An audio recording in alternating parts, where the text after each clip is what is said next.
اما در زمان دانشجویی با یک واقعه دیگر هیچگاه از خاطرم نمیبره. وقتی که در مرکز شهر دوشنبه دو میدان تشکیل کردن، یکی میدان شهیدان و دیگری میدان آزادی. در میدان آزادی اصلا طرفداران حکومتی همان وقت می‌ایستادند و در میدان شهیدان باشد اکثرا اعضایان حزب نهضت اسلام بودند.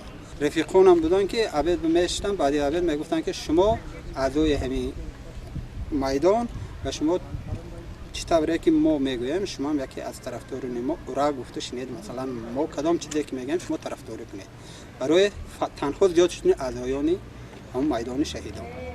برای یک از آن گفته ایستادن، من در وقتی از آن راست ایستاده بودم که یک آدم منو گفت در وقتی از آن نشستن در کار. من به وی جواب دادم که در وقتی از آن نمی نشینم، بلکه به نماز اشتباه میکنم.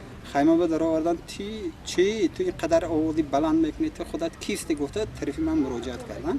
من همون وقت نگاه کنم که آنها در طی کورپچه هایی که در این خیمه بود автомат ها داشتن و автомат های خود را تازه کرده آماده به جنگ بودند.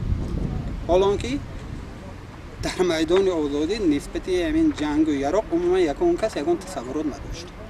این اون چیزی که من مثال شاهد هستم، خودم به واسطه با چشم خود دیدم.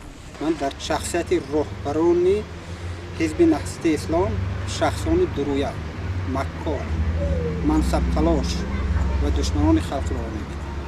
برای اینکه آنها برای آزادی خلق یگان کاری نکردند و کردنی هم نیست.